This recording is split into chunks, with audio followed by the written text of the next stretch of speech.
Hello everyone, this is Nina and you are listening to episode number 14 of the Audible Weed Walk. I had promised you last week that this week we will focus on one particular plant. Let's delve right into it. At the end, I will include a recipe or two you can try out of the plant du jour if the time permits. A bit of trivia about 14. 14 is quite an insignificant number in terms of weeds or wild greens that grows around.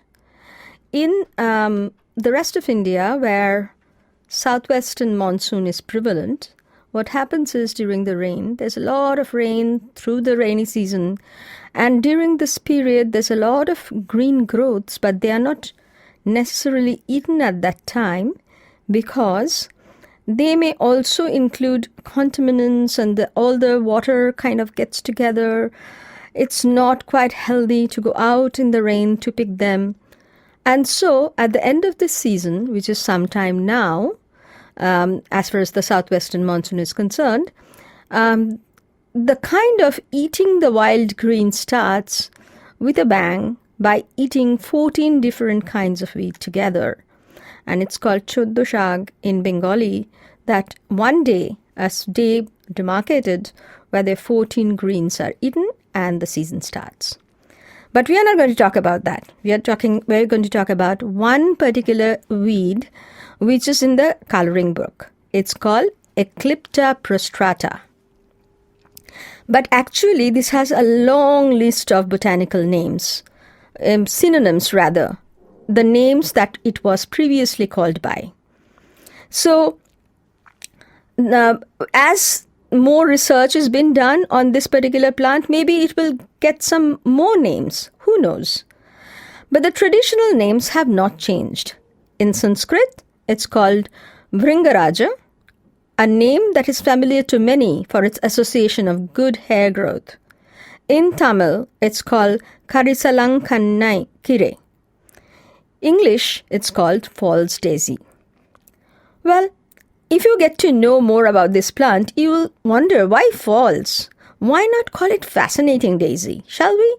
Common names can easily be changed and assigned, so let's bestow the name fascinating daisy. Why have I picked this plant for a podcast today? Well, while the plant grows round the year in moist places with poor drainage, the kind of, tiny little or large swampy areas, it grows best during and soon after the rains. Also, like most wild plants that we call weeds, it is packed with wellness and properties that we really need during this season. And they are mostly consumed at this season because of its deworming property. In this season, in this area, well, sounds like it is entrenched in our tradition and culture, isn't it? Sure it is. Let's start there, our tradition. In Ayurveda, there is a set of 3 texts called Laghu Trai or Lesser Triad. These texts include Madhava Nidanam. There are 3 texts, which one is Madhava Nidanam, one is Sharanga Dharna, and the third one is Bhava Prakash Samhita. So this Madhava Nidanam, this text is mainly focused on Nidana Panchaka, which is the 5-fold assessment of disease and clinical diagnosis of various ailments. Then comes the Sharanga Dhara Samhita, which is primarily focuses on pharmacology and pharmaceutics in Ayurveda. The third one, the one which is of interest to us today, is Bhava Prakash Samhita. This focuses on the study of the herbs and their clinical utility. Here, let me mention that Dasha Pushpam, the 10 flowers of medicinal and cultural significance from Kerala, also includes this plant, Eclipta Prostrata, or our fascinating daisy. So this Bhava Prakash Samhita, which was written most likely by Bhava Mishra around the 16th century CE. CE is a common era as per the Georgian calendar, which we used to previously call AD. So you can also call it 16th century AD. So, well, it is not like yesterday, but the date kind of popped out to me. Consider with this, compare to Sushruta Samhita. In Ayurveda, there are two major samhitas. The ancient one is this Sushruta Samhita, and that other is Charaka Samhita. They are much older, I thought. A little trivia here on the side. Did you know that the English word surgery owes its name to this Sushruta, who was the original surgeon who wrote this Samhita about surgery? According to the experts, Sushruta Samhita was written anywhere between the 1st century BCE, which is the before Common Era, and 6th century CE. So, even if we take that it was written at the later date, 6th century was Sushruta Samhita and our Bhavaprakasha Samhita was in the 16th century, 10 centuries later. Why we are talking about this Bhavaprakasha Samhita? It is in this particular Samhita that we find the mention of Bhringaraja or Eclipta Prostrata or our false or fascinating daisy, whatever we choose to call. But here I step back. It's very interesting because maybe you won't find it interesting, but I do really. And let me tell you why. See, Sushruta Samhita and Charaka Samhita, they actually covered it all. It was all-encompassing knowledge. But Bhavaprakasha Samhita still came up and wrote a Samhita, which is basically a textbook or a compilation of knowledge, 10 centuries later about the study of the herbs. So when somebody calls that, once we survey something and we say, oh, we know it all, and therefore in the next 15 years we don't have to survey again, there is a flaw to it. Surveys always needs to be periodic. Assessments, especially of the nature, needs to be periodic because every now and then there are the new plants cropping up or the new, distribution of the old plants. Some plant maybe 15 years back was most prevalent. Now they are rare. Something else has taken its place. These are very interesting topics in studying of the nature and in our exploration of weeds in foraging. So now let's go back to the Eclipta Prostrata. So this Bhavaprakasha Samhita that was written somewhere between the cusp between the ancient and the modern times, we can conclude, mentioned this Bhringaraja.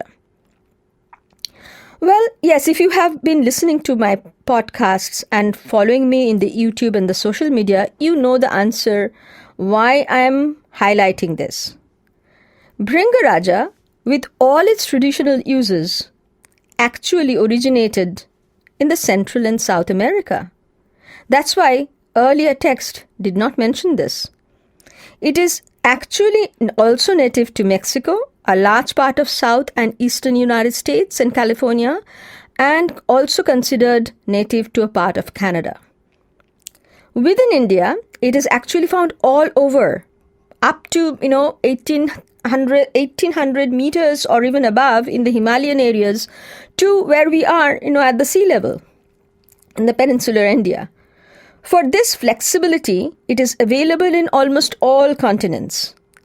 But it holds an important position in both Indian and Chinese medicines. The plant shows amazing variability on how it looks also. Even in this area around us, you can find the leaves to be slender and lighter green in one place and much darker green and wide-lived in other places. The flower, though, looks pretty much the same in both. It looks like a tiny little daisy, and hence that the name, where the name comes from.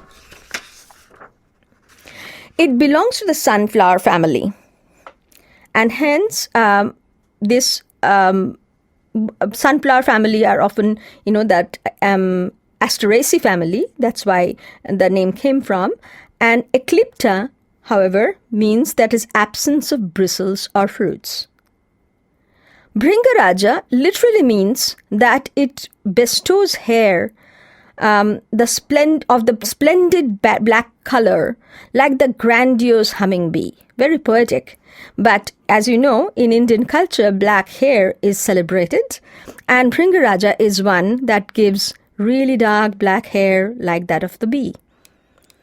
So even though the Sanskrit name may refer to its application for the hair, the text, Bhava Prakasha Samhita, which I only read translated version, the translated into English, refers to a range of benefits, from deworming to liver health to excellent for skin and hair. Even the Samhita mentions other applications like for mental disorder, anemia, headache, cough, insomnia, dysentery, fevers, gum health, rejuvenating to the extent that it kind of, diminishes the signs of old age. Amazing, isn't it?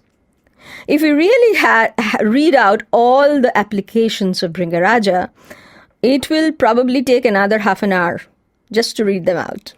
So I will let you do your own research, but just if you're somebody like me, just take it out. It's really ample, packed with good, and eating it once in a while is a good thing to do. Hence, despite being a weed, this plant has received substantial limelight, especially of late,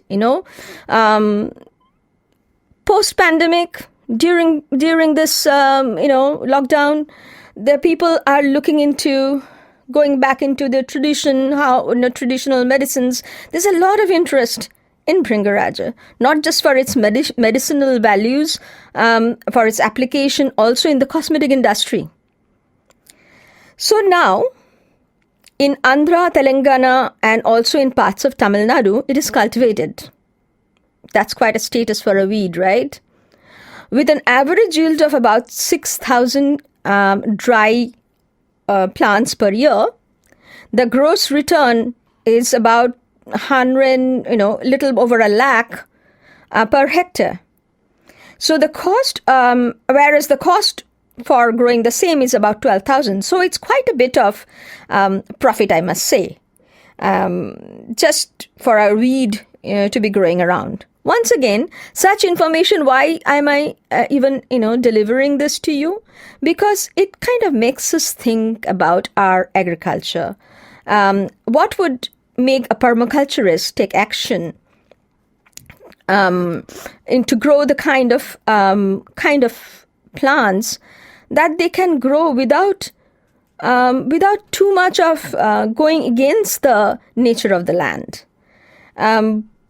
Since this plant, this particular wild green, actually grows around here, I would think that it will not be too difficult to cultivate it here, and it looks like it's only gaining ground both in terms of its medicinal use, its cosmetic use, but also it can be eaten. So there is win-win-win in this. So here, I probably spend some time in giving you a few recipes. So if you want to use it as a hair oil, the easiest thing to do is to take the weed and dry it. It dries very easily, probably because it grows in the swamp.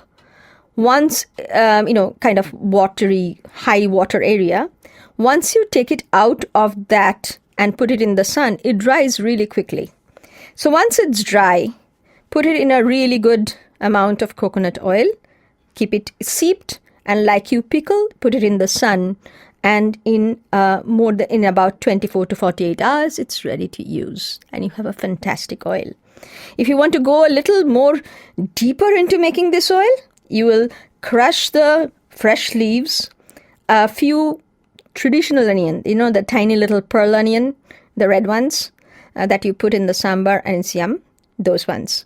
So a few of those, a few tulsi leaves, You will grind them together and put them in the along with the coconut oil. Heat it very mildly, put it in a jar, and again put it in the sun. You can sieve them out and eventually have a very clear green oil, some of the best oil that you can, hair oil that you can get. You can make it at, in your home. But here I'm talking about edible weeds. So let's give you some recipes for eating it. So take 2 cups of leaves and young shoots. And then comes the recipe. Put 2 cups of water, boil it down to 1 cup. You can pressure cook if you want. Take 4 cloves of garlic, 1 cup of cilantro chopped, 1 to 2 small local onion, which I just mentioned before, or if you really don't have it, put half to 1 small onion. Ginger, about 1 inch. And green chilies, optional. A bit of salt to taste.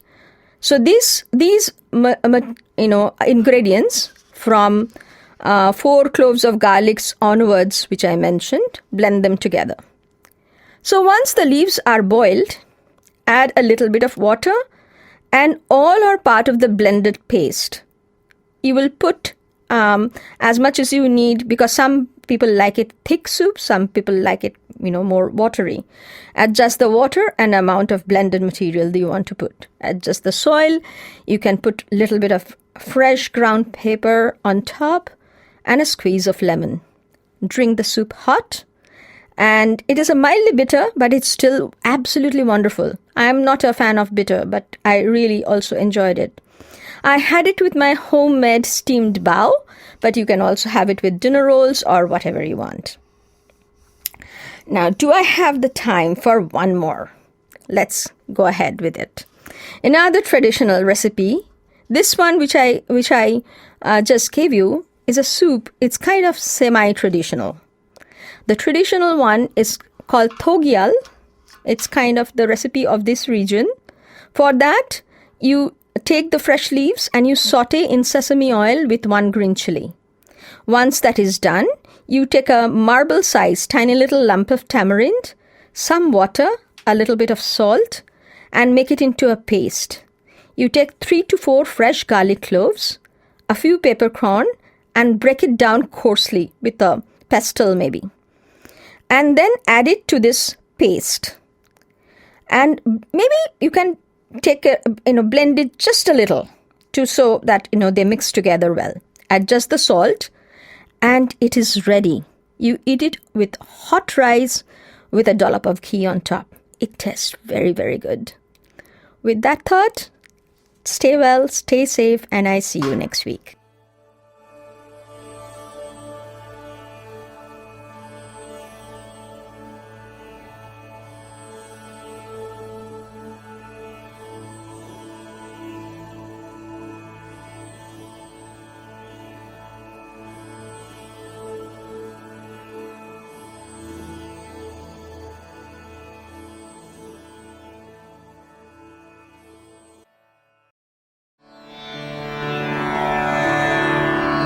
This is Audible Radio, Voices from the City of Dawn.